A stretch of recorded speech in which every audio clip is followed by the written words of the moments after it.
The shell casings keep piling up on Baltimore streets, and Labor Day, a Maryland legislator's own flesh and blood became a target in Northeast Baltimore. You can't pray for me because you don't even know what you're praying for.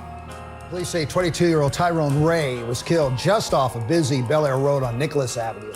Losing my son, it was like a pain that I've never felt before. You just want to be at peace while your brain is going 100 miles an hour and just running into a wall. And that's it. You feel the impact, the pain, and you live with it, if you can survive it. It's about 17. He was about 2 or 3, maybe 2. One of the worst things a person can do is to compare their loss of a loved one to the loss of a child, because it's not the same.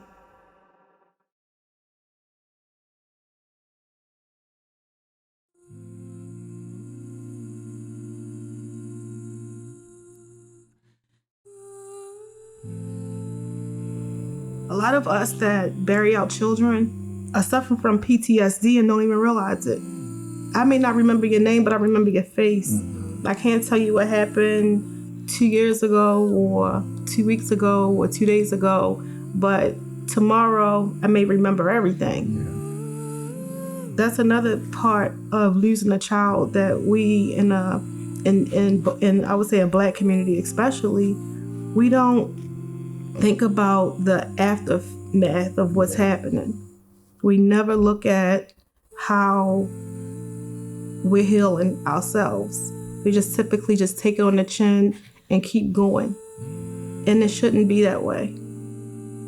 I think it's the separation part that I have a hard time with, but like coming here doesn't necessarily bother me. But leaving this place bothers me a lot.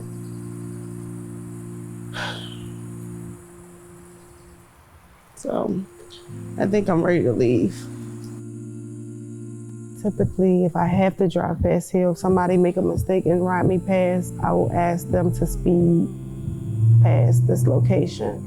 But this is the location, and this is the 7-Eleven where he actually lost his life. This is the parking lot in which the people came. And this is a store that he was going to when he was shot. And this is the parking lot right here where he died.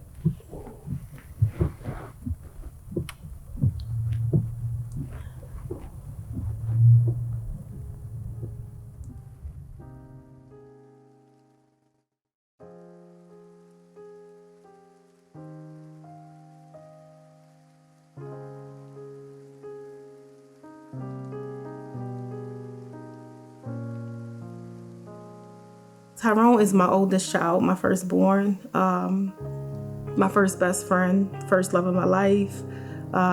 Growing up, I had him young, so I was 15 raising him, and was the first person that I can actually love so much that I felt that pain. When he fell and scraped his knee, I would feel that pain. He was a caregiving person. He was always just being a listening ear. He would be the person in the group who would want to be the peacemaker. He is the person who you could talk to about anything, and he wouldn't judge you. Tyrone always talked about being a great father. We would ask him, like, what do you want to be when you grow up? Do you want to be a doctor? Do you want to be a lawyer?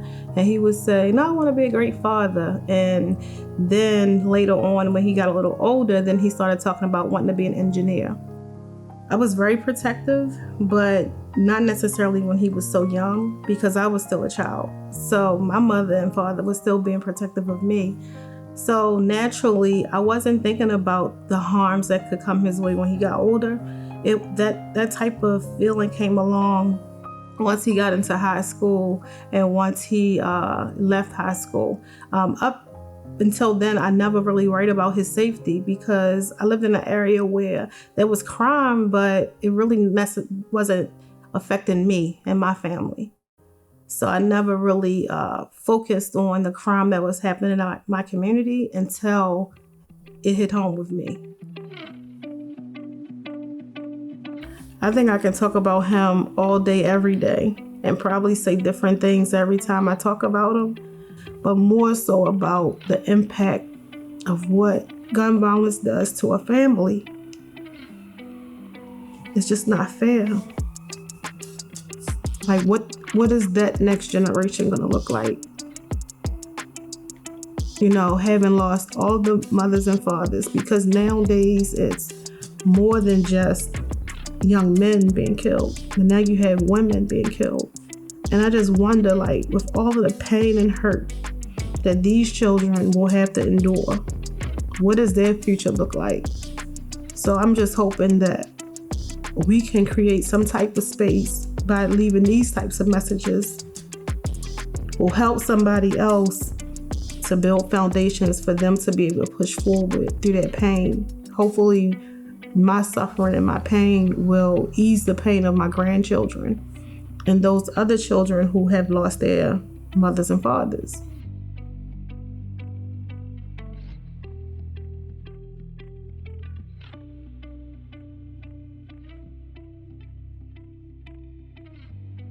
People like me, I can't live. I wake up every day with the pain in my heart, deciding if I want to wake up and get out of bed and not commit suicide myself. But I press forward to things like this to make a difference for others who are also feeling the same way I feel.